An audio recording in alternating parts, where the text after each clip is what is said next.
Looking at the situation unfolding between Nigeria and the United States right now, things have taken quite a dramatic turn that many Nigerians are just beginning to understand.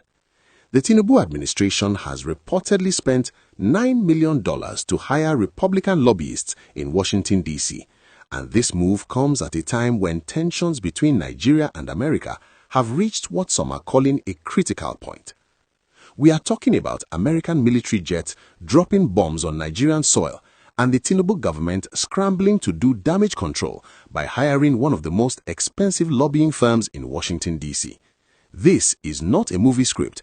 This is the reality we are facing as Nigerians in January 2026. The story began when President Donald Trump, who recently returned to power in the United States, started making very serious accusations against Nigeria. He claimed that Christians were being slaughtered in Nigeria at unprecedented levels, calling it a genocide. Trump did not just talk, he backed up his words with action. On Christmas Day of 2025, American forces fired Tomahawk missiles from a naval vessel in what they called precision strikes against Islamic State camps in Sokoto State, northwestern Nigeria. The American Africa Command confirmed they struck multiple targets and killed what they described as ISIS terrorists, all with the cooperation of Nigerian authorities.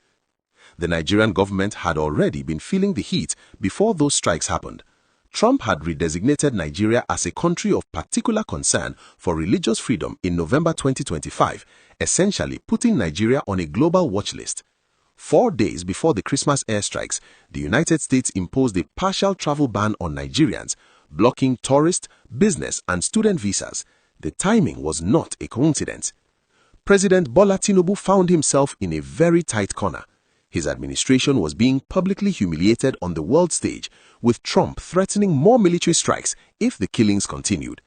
This is when the Nigerian government decided to go into full panic mode.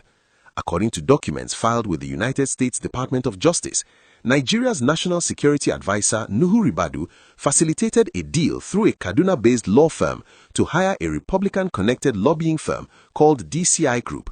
The contract is worth $9 million, with Nigeria already paying the first installment of $4.5 million on December 12, 2025. Think about this for a moment. $9 million translates to roughly $750,000 per month for 6 months. This makes it one of the most expensive lobbying contracts ever signed by any African government. The managing partner of DCI Group, Justin Peterson, is a prominent Republican strategist and a known ally of President Trump. This was not a random choice. Nigeria specifically went after someone who has Trump's ear, hoping that this connection could help soften the American president's stance and convince him that the Nigerian government is taking concrete steps to protect Christians and fight terrorism. If you are enjoying this breakdown, please hit that like button and subscribe to stay updated on important stories like this. What makes this situation particularly embarrassing is the context in which these strikes happened. Villagers in Jabo, Sokoto State, where parts of a missile fell, told journalists they had never experienced any terrorist attack before. They said Muslims and Christians live peacefully together in their community, and they were shocked when American bombs started falling near their homes. One resident described how he saw flames and heard a loud blast around 10 p.m. on Christmas night. The Nigerian government later explained that the actual targets were ISIS camps in the Bawuni forest, but debris from the missiles fell in civilian areas.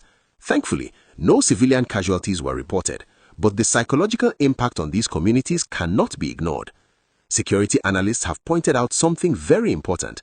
The violence in northwestern Nigeria is mostly driven by criminal bandit groups fighting over land and resources, not primarily by Islamic-style religious extremism.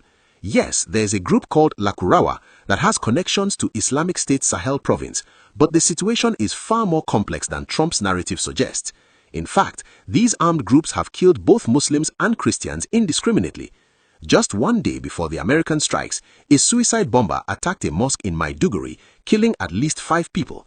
This shows that the insecurity crisis affects everyone, regardless of religion.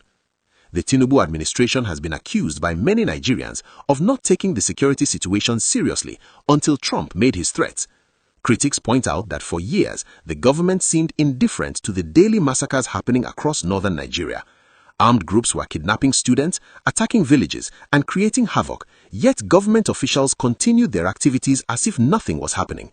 It took the threat of American military intervention for the Nigerian government to suddenly start talking about deploying more security personnel to fight actual threats. This $9 million lobbying deal is also happening alongside another interesting development. There's a group calling itself the Biafran Republic Government in Exile that is also lobbying in Washington, paying about $66,000 per month. This group is pushing for sanctions against Nigerian officials and advocating for American support for a separate Biafran state. They have support from influential American politicians, including Senator Ted Cruz, who has been very vocal about what he calls a massacre of Christians in Nigeria. The Tinubu government clearly sees these Biafran lobbyists as a threat, and the massive contract with DCI Group is partly meant to counter their influence. President Tinubu publicly celebrated the American strikes in his New Year address, calling them decisive actions against terrorist targets. He promised that Nigeria would deepen cooperation with international partners. But many Nigerians are asking whether this cooperation means we have surrendered our sovereignty. Are we now at a point where another country can bomb Nigerian territory whenever they feel like it? Think about what $9 million could do for security in Nigeria if it were invested locally. That money could buy vehicles, equipment, and training for our security forces. It could improve intelligence gathering or provide better compensation for soldiers and police officers fighting on the front lines. Instead, it is being sent to Washington to pay lobbyists. The travel ban that America imposed is also hurting ordinary Nigerians. Students who want to study in America, business people who need to travel for work, and families who want to visit relatives are all suffering because of diplomatic tensions they did not create.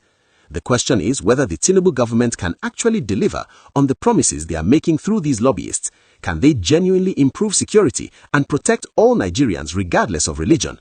Make sure you share this video and drop your thoughts in the comments. Should Nigeria be spending this kind of money on foreign lobbyists, or should that money be used differently?